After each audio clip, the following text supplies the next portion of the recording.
Five Out Basketball, 5 segments, 5 takes.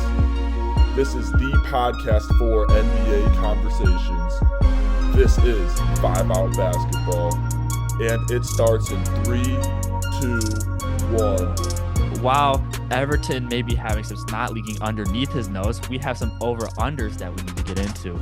So let's find out who has performed this season and who has not performed. Everton, do you want to start off showing some love or some hate? Let's start with some love, man. Start on a positive note. Wow. This is maybe a first in 5 Out history. Usually we go hate take Yeah. first, but let's switch it up. Something new. Okay, Let's I go like love that, I like first that. and then end on the hate, you know? Yeah, I can get behind that. Yeah. Oh, you want me to go Yeah, first? go first. Go first. Oh, This is your okay. legacy game, not mine. All right, bet. So for over, we'll do one team at a time or I like whatever. that. One team, one One at a player. time. Yeah. All right. So for me, I think the Magic are definitely Oh my. overachieving. No, No, I can't even make this up. That's number one on my list. That's like the team I was about to say. it's just too Me and Everton, easy. we just click like just that. We just just get here, it, bro. man. But yeah, I'm going to Orlando. Like, last season they weren't like completely trash. Like they had moments, and I remember at one point last season, like Paulo went like a month without making a three. Shout out to Paulo. But this season everything turned around, and I think the only thing missing from this team is, I guess, experience and like a real point guard. But like them being the fifth seed right now in the Eastern Conference, that's a bit weak, but not terrible. I think it's impressive for this very young team. So they're definitely my first on that list. Yeah, before I get into the Magic, I just want to say I don't think the East is necessarily weak. I think they have 4 or 5 really good teams. It's just the West happens to be insanely deep, which is kind of hard to Yeah. control. But Hmm. for the Magic, I've been so impressed by this team. Paolo's taken that legit star leap. Franz Wagner has taken that legit all-star leap. Not gonna say star, but the all-star leap has definitely been taken. And their Hmm. young guys have all been performing. The coaching staff, they're making something special in Orlando. But Everton said it. They're a true point guard away, and I also think they're a true shooter away. Bencaro and Wagner have Yeah. developed their shots over the season, but they need a Hmm. true 3-point shooter to get the team seriously competing. But fifth Yeah. in the East, when you had no expectations, is incredible. And there's a team that's only going to be getting better. They're a hard-nosed team. They like to play physical. The potential is all there, and I can't wait to see what they do in the East. It's just unfortunately getting the Cleveland Cavaliers potentially round one might be a Yeah. tough matchup. But when I went for playoff hot takes, I said I think the Orlando Magic, if it's not the Celtics, can give anybody a problem round one. So I think it's Hmm. going to be a war. So that'd be a series I'm very excited for. I agree with that. If it's not the Cavs or the Knicks, because either one of those situations for the Magic would probably be a little tough, honestly. But regardless, I think them just being a fifth seed is impressive in their own right. So if we're Magic fans, y'all got a lot to look forward to. Yeah, absolutely. And not only has their team overperformed, but their social media team has overperformed, Oh producing one my of the best hit goodness. songs we've ever hit. Like if you look at the Billboard Top 100 at the end of the year, the Orlando Magic theme song might be number one over the likes of Dua Lipa and Jack Harlow. Like it's incredible. Yeah, they Orlando cooked. Magic. Yeah, They that cooked. I won't yeah, lie. They once in a cooked so lifetime. much. Literally generational. So we're gonna keep showing love, and I'm gonna go to another team before we go to a player, and that team is gonna be the New Orleans Pelicans, who are currently fifth in the Mm. West. Hmm. Pelicans, I mean, people always thought this team's gonna be solid, but with how good the West, and there's people saying like this might be a play-in team. I being one of those people, and the Pelicans and Willie Green are cooking something special. Point guard Zion Williamson is not a thought I'd ever have in my mind, but man, is it working? They're letting that guy sprint into the paint and dish out the ball. Zion's evolved, and a part of his game I never thought would be unlocked or tapped into. And man, that thing has worked incredible. Brandon Ingram is still one of the best second guys in the NBA. Herbert Jones is arguably the best defender in the NBA this season when it comes to the perimeter. That guy is no joke. Trey Murphy's taking jumps. This team is deep and they're gonna shock some people in the West. Like I'm starting to like maybe hot take to get off this. I started to think I might like them more than the Clippers. And I originally had the Clippers making it to the finals because the Clippers are in a little bit of a slump right now. But the Pelicans, they're getting red hot at the right time because we've seen teams peak early into the season. The Pelicans Yeah. are peaking at the right time. And when you have a true star like Zion and a second option and like great defenders, anything can happen in the playoffs. Yeah, I agree. I think like they had some expectations before the season. The season started, they were kind of, Zion was 300 pounds, this and that, whatever you want to say about Zion. But hats off to them. Like they've really picked it up as of late. Zion reportedly lost like what, 25 pounds or something like that. Hmm. And you could tell like he's really like in his Duffy right now. And them as a whole team has been performing so well. Herb Jones is definitely all defensive first team. I know we haven't made any Absolutely. predictions like that, but he Mhm. has to definitely make all defensive first team. And yeah, I think the Pelicans like going from where they were, let's say like in season tournament where they got like slapped by the Lakers. From then till now, I like what I've seen in terms of like kind of changing the narrative because they were in a playing spot at one point and they Mhm. worked their way back up to they could end up being fourth. You know, I think the top three teams are kind of where they are, but they can end up being fourth now, and I think that's impressive in their own right. So shout out to Willie Green, shout out to Zion for like locking in, and the rest of the team is just getting better. Yeah, I know he's obviously not going to win the award because there's so many good coaches, but any other season, Willie Green's in contention for coach of the year because what he's done to this Pelicans team is incredible. And I'm beyond impressed. And I love Trey Murphy. I can't say that enough. I think Trey Murphy's so underrated. If the Pelicans decide they need to make a move for another player and they move on from Ingram, I think Trey Murphy is legit ready to take that step to be a second or third guy. I'm Ooh, that high on him. Not that's saying a they need to hot move on from take. Ingram, but like Yeah, yeah, if the yeah. Pelicans feel like they need to make a move, I would totally understand if they're ready to give Trey Murphy that starting spot because incredible six man. He is tough. I won't lie. That's a take though. That's definitely a take. I like It- that take, but Thank you. definitely a little tough. And let's show love to a player now. Let's get all the love out of the way, all the overperformers. All right, so I'm gonna save one of these players because I'm assuming you might have him, but if you Okay, don't, I'll say him for the next time.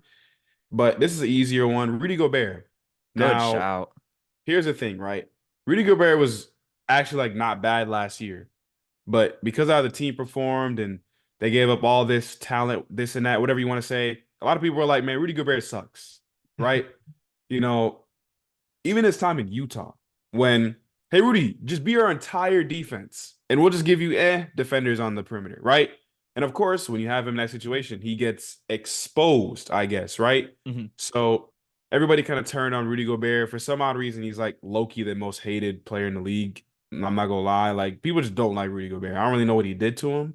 Mhm. Um, so shout out to him for one putting himself back in the depoy conversation and kind of being the runaway candidate at this point, even though, you can have a conversation about it. But at the end of the day, he is the runaway candidate right now. He's probably going to end up winning his fourth one. Um, he's been a part of a team that's going to end up being a top three team in the West, in a very stacked West, too, which is very impressive because this team really didn't do anything in the offseason to like change up their roster. Um, and yeah, just being the defensive anchor of the best defense in the league, like he deserves his flowers. So anybody who was talking mad shit about Rudy Gobert, this and that, I hope you're still talking because he flipped the narrative, and I think I respect that. To be honest, I really respect that. Yeah, I can confidently say Rudy Gobert is the biggest scapegoat in the NBA. And what this is kind of showing me is like if you have aura, you can get away with things. Because like Yeah, Rudy Gobert was not the main issue in Utah, but because he doesn't have an offensive bag, it's your fault. You're it's not your fault, cool. bro. Yeah, It's not you Donovan's suck. fault. Nah, Yeah, it's no, not Donovan's it's fault. 100% your fault. But Rudy Gobert's always been that guy when it comes defensively. There's a reason he's about to be tied for most defensive player of the year awards ever. He's just incredible. And the fact he's got the showcase out in Minnesota because they actually have perimeter defenders on that team is awesome. I'm super proud of him. I know I'm still Team Wemby for defensive player of the year, but if Gobert wins it, I would not be upset because as Everton said, he has been the anchor on the best defensive team in the NBA. You can't go against that. And Rudy Gobert, no joke. Yeah, And he's no slouch on offense. Like people like to say he has like legit zero bag, but the guy can still get you 10 to 15 a night, which is a lot more than a lot of other players in the league can provide. You can't complain with exactly. that for the best defensive player in the league.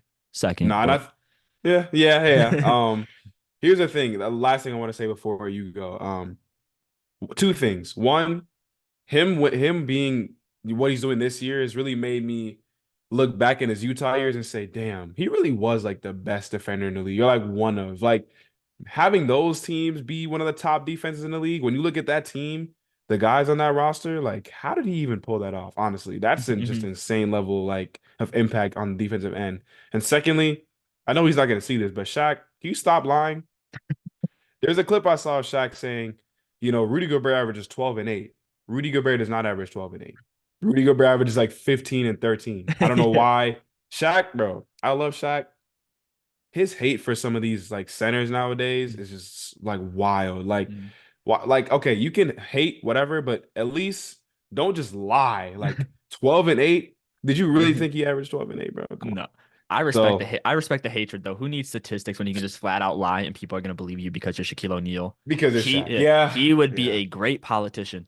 He was low key. Yeah. Yeah, I guess that's true too. Yeah, go ahead though. Shaq 2028 question mark? Will we see it? Will we Make see America big again? it? Shaq, Anyways, Aaron Rodgers, and Curry. yeah. Who says Wow. no? Wow, we're so fucked. Anyways, this isn't a political podcast. I'm not gonna get into that. And I'm gonna go back to back here because the first player I'm gonna speed run through because we showed him a lot of love last episode, and that's gonna be Kobe Mm. White. I'm a Bulls guy. I'm always gonna show there's not a lot to hype up, even though Javante Green's back. Y'all better watch out. This Bulls back door in the playoffs is gonna be special. Anyways, Kobe White's gonna be the most improved player of the year. I still stand on that. Sorry, Tyrese Maxey, but averaging 19.3, 5.2 assists per game, 4.7 rebounds on better efficiency. It's just incredible. The Bulls had zero expectations this season, and no one expected a thing from Kobe White, and he emerged as a legit all-star. He didn't get an all-star, but he's an all-star caliber player, like right on the fringe of it. And just no one expect that from Kobe White. So gotta show that love there. Everton, before I move on, do you want to add anything to that? If you want to hear our Kobe White love, just watch the last episode because we spent a lot more time on it. Yeah, I was gonna. That's who I was talking about when I said I'm gonna not say his name so you can say it because I know Yeah. you're, like Kobe White stan. So yeah, he was on my list too. So that's all I really add. I'm a big Kobe White too. Mm, Big Kobe White guy too. I'm really happy to see the type of turn in his career he's made. So yeah, but we touched more on it last mm. episode. So check it out. Wink, wink. Yeah. But this next player I'm going to show some love to. I'm going to go to Everton's guys, and we need to talk about Jalen Williams because he started to cook towards the end of last season and he was looking great. But Jalen Williams legit became a second guy on a championship contender team this season. And who would expect that from some guy from Santa Clara? Because he is so efficient. Like he's giving you 20 a night on like 54% shooting. He can score anywhere. He's a solid defender. Like he just does everything. Like there's not a part of Jalen Williams' game where you're like, oh, he seriously needs to improve on. Like, can he improve on some things a little bit? Absolutely. But I Yeah. can't say I can look at him Hmm. like, oh, there's a flaw. The only flaw is the position he's Yeah. playing in currently. Yeah, I think he shouldn't be a four. I think he's more of a three, honestly speaking. Like he's Yeah. a bigger dude, but I think he's a three. Let's be honest. I think Yeah. he's more of a three. And I will be So, bringing that up later. oh, Oh, little little spoiler, tease. Little spoiler. tease. Wink, wink, nudge, nudge. um, but yeah, I agree. Like he ended off the season so good to the point where people thought he was low key robbed of ROI by Paulo. Well, I'm not one of those people, but some people Mm, did. And I just to see him not only carry that but improve on it this season is just I'm an OKC fan, so mm. you know how happy I am to see that. And we're just a fun team to watch. He's a very fun player to watch, and yeah, I rock with it. And something really cool about him is I love players that constantly improve. Like he hasn't really gone on a slump because if you look at his scoring per games by each month since he's joined the league, it's Hmm. improved every month. So that legit means every practice, every game, he's walking out of it a better player. And for That a is young so guy, how cool. could you not be excited? Or as a fan, like someone that's like coaching a young player, how could that not excite you? Hmm. Yeah, It just so means that what you're putting in is coming out. Mm. And Pause. it's yeah, and that's easier said than done. You don't always get that because you're gonna go through rough patches. We've seen it with majority of NBA players, but Jalen Williams hasn't given us a rough patch yet. So who knows? Like this is Everton. I have this question for you because I'm trying to figure it out. What is the ceiling of Jalen Williams if he's gonna keep improving at this rate? He's averaging 40 points at some point Man. because he hasn't slowed down. Oh man, I think like at his best, I think so. It depends on the situation, right? If he was like a team's best player, he could probably end up becoming like a 27 point per game scorer, which might sound high, but like depending on the situation. But I think in OKC, he'll probably end up being like a 23 kind of guy, which is fine because you got hey, that shade 31 is gonna happen. You Yeah, know, we don't know what Chet's ceiling is, and then J Dub at 23 a game, I think that'll be solid. So I'm not tripping at all. yeah, and the fact that the Thunder may not even need to trade for a second star because they could already have this guy is just it's a fun time to be an Oklahoma City Thunder fan. Yeah.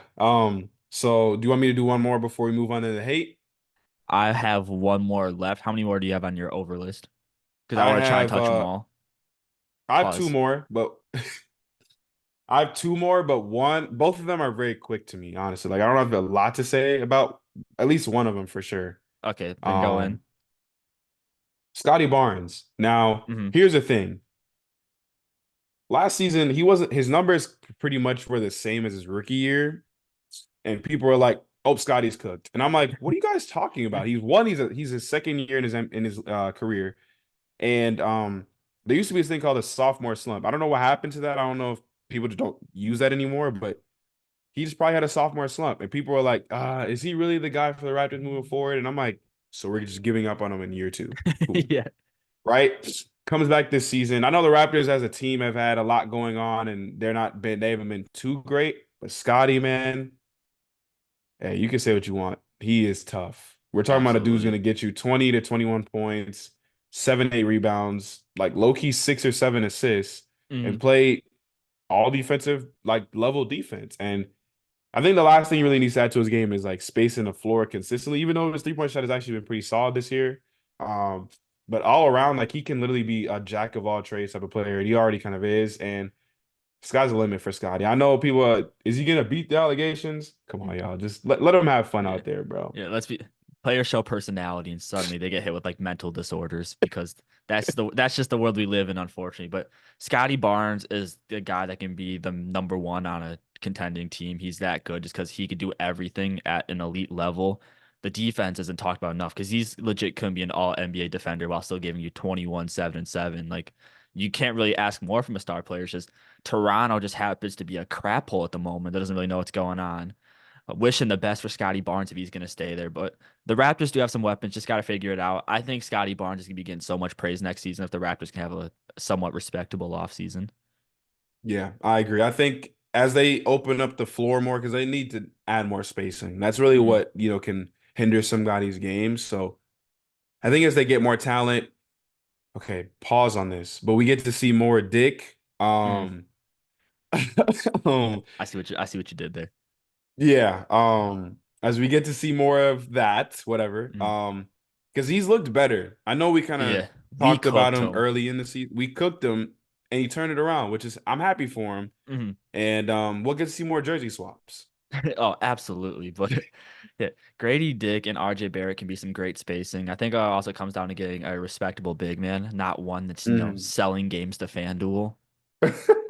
Yeah. Jonte Oh Porter. I man. can't believe that's happening. So the Raptors is a crap hole right now, and I love Emmanuel quickly, but I think I'm gonna like him more as a two because I don't really think I like mess with his like passing like that, like I thought he would.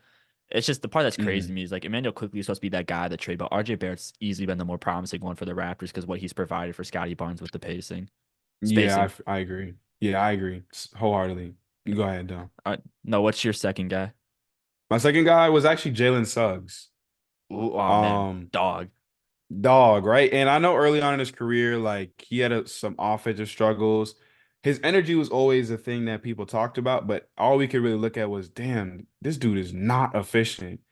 And his 3-point shot wasn't there. All of the things you could say wrong about like a young guard. But I Mm, think year 3, he's really improved. Like his spacing is still but like it's not as terrible or as putrid as it was before. I think he's a bit more, selective with his shots, I guess, whatever you want to say.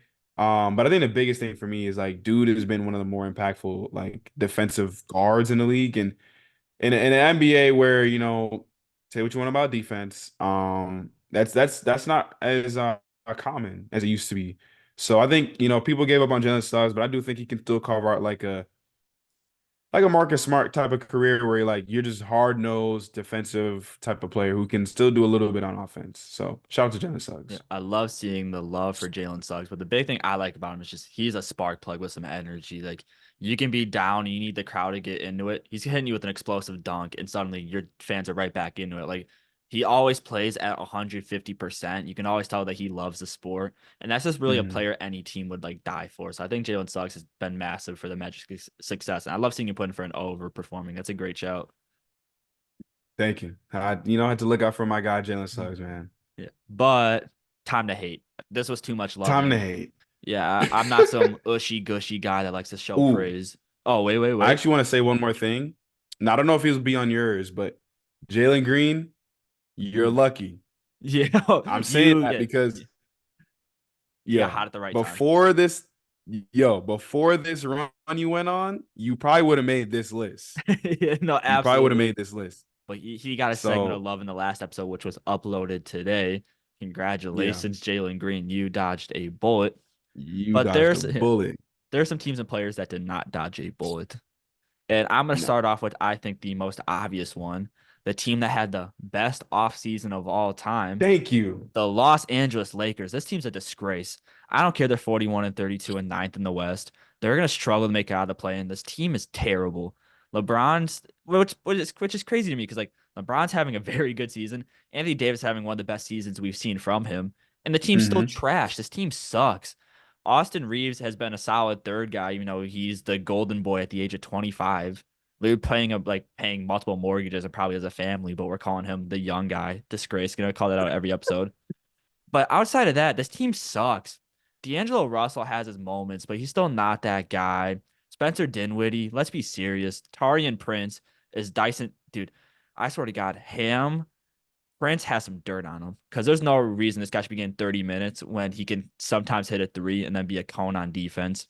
Roy Hachimura is starting to cook it up a little bit recently, but still not that guy. And this Lakers bench sucks. There's like shooting is not existent on this team. Like Cam Reddish can't shoot. Jared Vanderbilt can't make a layup. The guy, I've never heard of an offensive cone before, maybe outside of Andre Robertson. It, that's how bad it is. Just this Laker team has no hope unless they go against a young team like the Thunder. I can't see them winning a game, maybe two in the playoffs. This team's a disgrace, and for them getting their Mickey Mouse in-season tournament, I hope that's enough for the Lakers fans because that's all you're getting.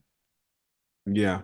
I also had them on my underperforming teams, and I'll cut them a little bit of slack, right? I know you mentioned their record, and the West is just the West, bro. Like this reminds me of I don't remember what season it was, but there was a season where like a team could win 50 games and they were the eighth seed. Like Man. this is reminiscent of those days of like the West just being dominant and like just stacked. So I cut them a little bit of slack there. But what I won't do, one, y'all said they had the best offseason. Hmm. Hmm. Yeah, Some people really. thought this team would be a top three team in the West. Hmm. Hmm. Okay. Sus. Some people said if AD and LeBron stay healthy, who's stopping us? Hmm. They've both been healthy. Yeah, and they Like for the both been most part, hooping. they've been hooping. They've been relatively healthy, honestly. Like AD's played a lot, like damn near every game. LeBron's missed here and there, but for the most part, LeBron's on the court. What's going on? Why are you guys the 19? So like what's going It don't on? make it don't make no sense. It don't make no sense. And for the team to have the best offseason, Christian Wood, um, Gabe Vincent, Jared Vanderbilt's cool defensively, offensively. Oh my goodness. Rui, bringing back Rui, D'Lo, Austin Reeves is good, but mm, like Mm. Austin Reeves is Eh. cool. He had a great game the other night, by the way. Shout out to Mm. him. But you know, D'Lo, sometimes I look at D'Lo, dang, Brooklyn, that's D'Lo. Sometimes I look Yeah. at D'Lo, is this rookie D'Lo? What's going on right now? No, Like, actually. you know what I'm saying? And then Rui, he's Rui, Mm. like he's cool, but like Dude, Cam Rui's been Reddish, like, oh, oh, shit, bad. I know, but my goodness. Rui's hilarious to me because this is like the fifth season in a row. It's like, wait for Rui to break out this season, guys. He's gonna be a third guy, and it's like the fifth season in a row of this. Like, Like, at how some long can point, we it's wait? not gonna happen. I hate to be that guy, but Hate it to be can't be that five guy. seasons of watch out. Watch it, like, come on, bro. This isn't the Bruno Caboclo. We're not doing this. No.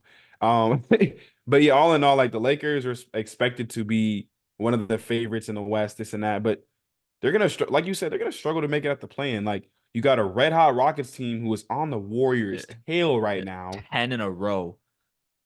Like, you got not the Lakers, you got the Warriors who I mean, Mm, they could probably beat the Warriors. yeah. I'll be honest. They could definitely beat the Warriors. But then you look at the two teams above them, Phoenix. I mean, Mm, if all three of those dudes are healthy, okay. And Dallas, wait, no shot. Yeah. I think yeah, it's Dallas. It's Dallas. The Kings are right above them. And either or, if it's Dallas or Sacramento, Done. okay. So going from being best offseason to damn, we missed the playoffs. Yeah, That's crazy. Just saying. that is nuts. But can I bounce off that for my second team that underperformed? Go ahead. I was told this offseason that the Phoenix Suns were going to be second in the West convincingly. That has not happened. Yes, are they seventh with a good record? Absolutely. But sometimes you can't have three stars and then poopy stinky with the rest of the roster because that's what the Phoenix Suns are. It's like Mhm. Nurkic, Grayson Allen, and then like me. And unfortunately, that's not Yes. going to be a championship team. And it has shown, especially with how many injuries the Phoenix Suns have battled throughout the season, this team is straight up underperformed. And yeah, seventh in the West is cool with how competitive it is. But when I've been informed, like, oh, they got Bradley Beal, man, this team's going to give the Nuggets a fight. They're going to be the second in the West convincingly. This is their season. No, not at all. Not at all.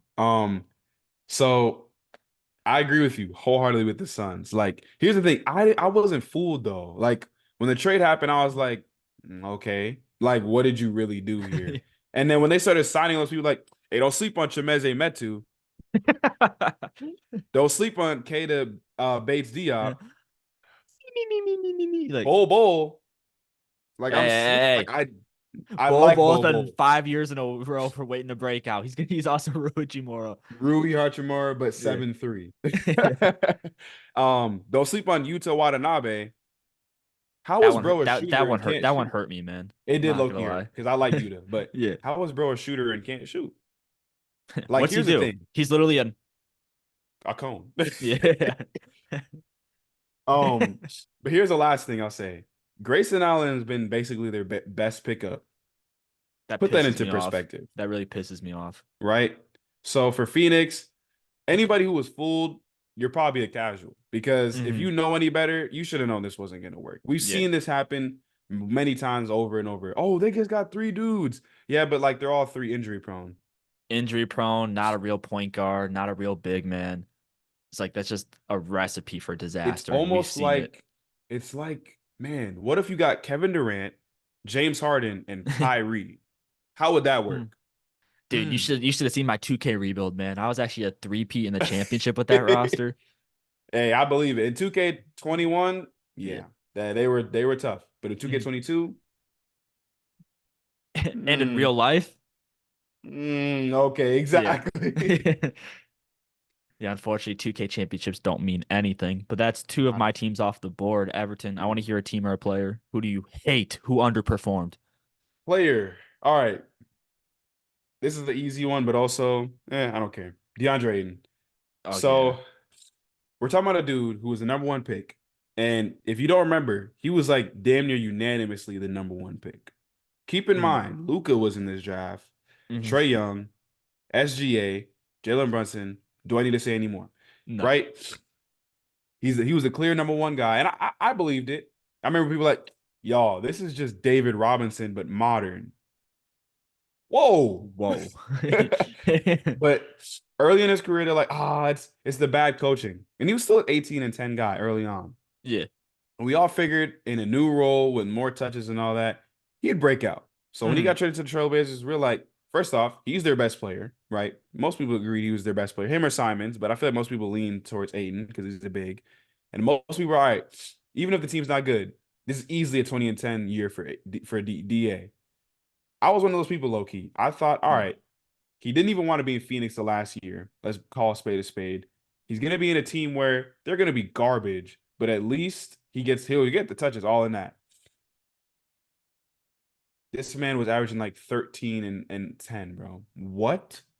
How did your That's so numbers get sad. worse in Portland? Like, Mm.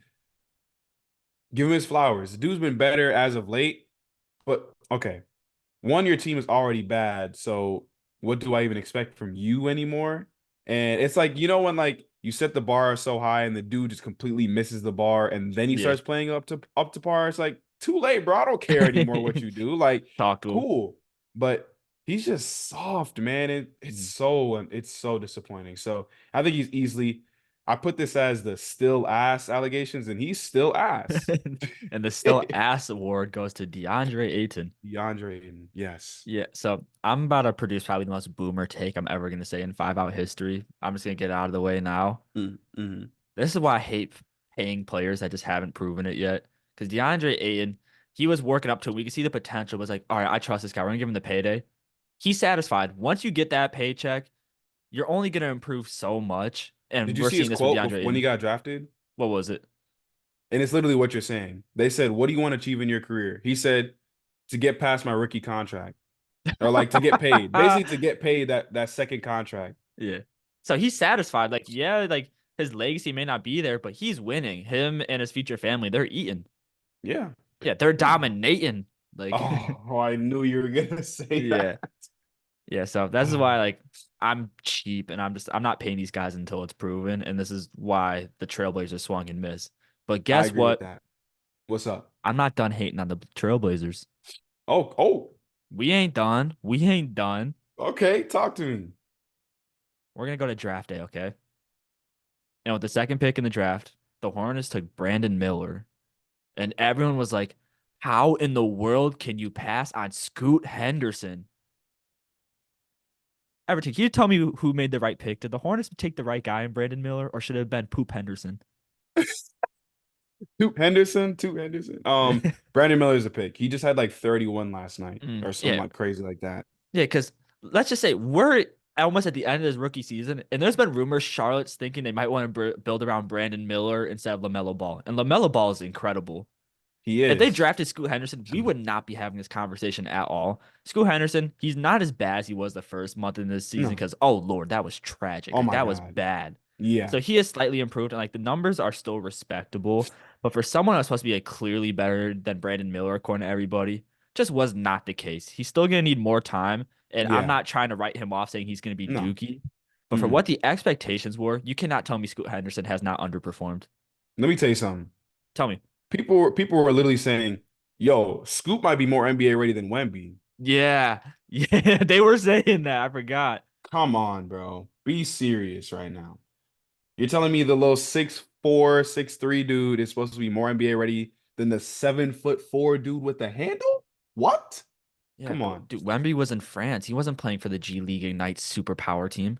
Oh, I've already milked that take. I'm Yeah. gonna leave it where it's at. I'm just, age Yeah. like fine wine. But Scoot, I still have faith in him. Like I think he'll end up being a great point guard. I'm not gonna write him off, and you didn't say you will either. So No. we agree on that. Mhm. But everybody was like saying this is the most NBA ready dude in the draft, and to see how many rookies I feel like have actually been better than him this year, that's a crazy looking back Yeah. at it. So I Yeah, agree. because I don't even think Scoot Henderson's gonna be like top five, but maybe not even top eight in rookie of the year like voting. He, I know this might sound crazy. Nah, Are he you saying might he not might not make make all rookie team? rookie. Yeah. He might make second team, Mhm. and that's a might make Yeah, second team. which is nuts to say. Yeah, But I'm gonna give exactly. him some hope because his game's pretty like it's similar to Jalen Green, and Jalen Green takes some time, but Scoot Henderson, have a Hmm. kid. Just have a He's kid. similar to Jalen Green. Where did Jalen Green come from? Hmm. Hmm. Did they come from the powerhouse G League Ignite? The powerhouse, the 2-26 G Yeah. League Ignite. Okay, Okay, I know we dog on the G League Ignite, but they have a dog on team on Matas Buzelis. they Quick do. side tangent. That quote against Zachary Reese-Hache is the coldest thing I've ever heard a non-drafted player say. Random The beef, low key. Yeah, random beef. If you guys need to find the quote, go find it. He pretty much saying that Zachary's afraid to play him in a one-on-one. His agents would never let that happen. That's so cold, and that skyrocketed you up my draft board. Yeah, So the yeah, yeah. G He's League top. Ignite, they may be dog shit, but they got some dogs. Yeah, yeah, yeah. He's a And they dog may for be that one. shitting, but like they got dogs. They got dog. That was the most random beef though. That was just came out of nowhere. But Hilarious. But back yeah. to Hayton. All right, so my next player, and I hate to dog on this dude because everybody's been dogging on him. It's Loki Jordan Poole, bro. So Yeah, I felt like that one was too easy. I didn't even write it it's down. so I'm just mentioning it, but the next one is the one I actually care about. But Jordan Okay. Poole, let me just say this one: he's still young, and I've seen him have some moments where I think if he can just build some more consistency, he can actually still become a good player. I Mhm. think he's got thrown into the fire and put in a position he wasn't ready to take yet, and I think as time goes on, he had 38 the other day, and I think he's still a good player. I feel like Mhm. people are just like completely done with him, like he's some 28-year-old. Like, bro's like what, 22, 23? Like, he's still relatively young. And I think if he just works hard and just gets more consistent, he can still be a good player. But the other guy, and one I really want to talk about, which is another easy one, Klay Thompson. Yeah. So here's the thing, right? Klay Thompson. Now he's never been some dude who has the deepest bag and say what you want, right? But last season, right, he kind of had a rough start to the season, but he ended off the season and everybody's like, all right, just give him time. I think he'll turn it around. And he did turn it around last season. Then the Mhm. playoffs came and we are like, is Whoa. Clay legitimately shooting them out of games? Like, what's going Yeah. on? But we're like, all right, he'll have another summer. He'll be back into the slew of things. And then the season started. He started off really rough, but we all said he'll turn it around. He has not turned it around. Like he'll have his moments where you're like, oh, Clay. And then we'll have moments where you're like, Clay. Oh, Like, Clay. come on now. Like, so I think he definitely deserves to still be in the still ass category. Again, not to dog on Clay because I like Clay. He's been through a lot over the past few years, but you're still ass, brother. You can't Yeah. play defense anymore either. Because at least back then, if he was the defense was there. Yeah. Can't play defense, so it's tough. Can't shoot, can't defend, just out there being old and going. 4 rings. Yeah, 4 rings. That's all that matters. Yeah, the career's been there, but we've seen a lot of players go down these route where they're all-star caliber players and then just get towards the back end of their career and it's just not there. And unfortunately, that's where Klay Thompson is. I hope he doesn't put too many more years because then his legacy could like start approaching tarnish because like this newer generation, they're already ready to forget the 90s. So who's ready to see how quick they're ready to forget about the 2020s or the 2010s? They already are, bro. Yeah, so that's why like I don't want Klay to tarnish his legacy too much to these kids. Yeah, I agree. They already forgetting about 2019 Clay, bro. Mm. Shit's crazy. Yeah, as a Bulls fan, I can never forget what he did to us. So like I'll always know how good Klay was. Headband Clay, No dribble Klay, special player. literally insane. But for my last underperformer for a player, I'm coming in hot because I don't think there's a player or a player many people would be willing to say. Mhm. But I'm gonna say it because I was having some pretty high expectations for this Clippers team. Paul George has been ass the past 2 months. It's Bro, bad. I wasn't bro. able to get the statistic for the past 2 months. I was able to get the last month. He's Mhm. averaging 17.9 points per game on 42% shooting. Ugh. And his That's defense hasn't awful. been Yeah, crazy, right? no. There's an argument where James Harden has been a defender this season than Paul George.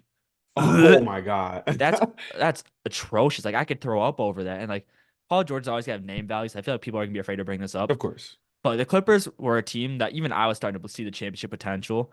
And Paul George is going to keep playing ass like he has the past 2 months. Yeah, I know Russ has been out and they're lacking an identity because of it. But Paul George is supposed to be the second guy next to Kawhi. And Paul George isn't even the third or fourth guy right now. Like he is hurting this team. Like he's actually been a liability for the Clippers. And they're starting to fall down in the rankings. Like they're not getting on this win streak no more than looked like they may have peaked at the wrong time. And if Paul George isn't going to turn it around and has another atrocious playoff run, He's cooked. conversations are coming. Yeah. Conversations are gonna It's happen. gonna get really uncomfortable. I'm not gonna Mm. lie. Yeah, no, But you know what? you can't avoid it. He has a theme song. No, like I'm gonna be honest. I think the aura's going out the window, like straight up. Like I know he had the run against with Indiana that went up against the Miami Heat, gave him a war, and that's really when I Mhm. started getting the NBA. So that was a special time for me. Yeah. And he was third in MVP in Oklahoma City that one time. But it's just there's so much ass to go with it. We've talked a little bit about it last segment, or not last segment, last episode. Yeah. But I think Paul George's legacy, I'm gonna say it here, if it's gonna continue being 41% shooting until the end of the playoffs, the legacy's done. The Paul George the era is completely done. You cannot be this bad as a second guy. And just, I don't feel like enough people are paying attention to how bad Paul George has been because he's actually been awful. But he's the GOAT to the new generation. Is he one of the most skilled players ever? Shut up. Anyways, all right. So I'll do my last still ass Yeah. player and then, let you cook. Okay. And this one's a quick one. And it's once you brought up the PG one, I felt really comfortable at this one too. Mm-hmm. Damian Lillard. So here's the thing. Wow, man, that's sad. Here's the thing. I His regret numbers doing aren't this segment. aren't terrible. Like he's still been better than a lot of other point guards, but I'm gonna tell you something funny. And it's gonna sound like some LeBron stuff. So just Uh-huh. trust me on this. I Okay. promise you I did actually Let do him this. cook. Let me cook. So when the Bucks trade happened, right? I thought to myself, wouldn't it just be random as hell, like crazy if bro just regressed out of nowhere? Like I didn't say any that to anybody because I'm like, I'd like probably look stupid saying that. But I'm like, wouldn't that, but I don't even believe in myself. I was just like, wouldn't that be like random? Like if Dame just decided to regress now after getting traded to Milwaukee? Damn, Dame, what happened? And like when I watch Bucks games, early in the season he had his struggles, and everybody's like, they'll be okay because he'll turn around at some point. Bro, we're in March, Yeah. bro. And Like, people are still saying that. how? It's Those almost conversations they April. haven't gone away. We're almost a full 82 games into the season, guys. Can we be serious? Like he's cooked. Like he's legitimately cooked. And it's look. Here's the thing, Okay, right? I wouldn't say legitimately cooked, but like, Okay. No, yeah, obviously because not. he's Like, not like Klay Thompson no, washed, but no, there's been definitely a not. regression. Yes, like he went from a 94 overall to a 90 or 89 overall. Like, Mm. I know that's 2K's hell, but like it kind of puts in perspective. Yeah. But here's the thing with Dame, right? Like, you trade for Dame, you knew he wasn't going to bring you defense, but you thought the offense would make up for all the defensive woes. Well, so what do you do when the offense also gets worse? You Like bring in Doc Rivers. Doc Rivers, can you hear me? God damn it. But here's the thing, right? I thought, yo, Dame and Giannis, that's like the perfect duo. Yeah, I fell for that so hard. Damn. Like Giannis, hey, Giannis is having like his best season. You Mm. know, people don't talk about it because it's Giannis, but low-key having his best Mm. season. And Dame just has not followed suit. So that was my other person. So yeah. Mm. And I also think it doesn't really help because we wanted Giannis to commit to doing pick and rolls with Dame, which is going to set up some greatness. But Giannis is like said it in the interviews. He's like, "Yeah, I'm just not a pick and roll guy." He's So definitely it not. was just never meant to work out if that was going to be the case. Like we had the No. dream scenario, but if it's not going to happen, then Hmm. aggression was kind of bound to happen. And unfortunately, Yeah, I didn't think it was going to be this hard. Buck's still doing solid, but this playoff run, it can get scary in the trenches. it definitely can. And if you look at videos of Giannis setting Dame screens, you can see why he's not a pick and roll guy. Yeah. Trust me on that. Yeah. Thank you so much for tuning into this segment of the 5 Out Podcast. I am Joey the Master LeMaster, and me and Everton are so thankful for your guys' support. If you want to keep supporting us, please check out the full podcast on Spotify and follow our TikTok account. Both of those will be in the bio, and make sure to leave a like and stay smooth.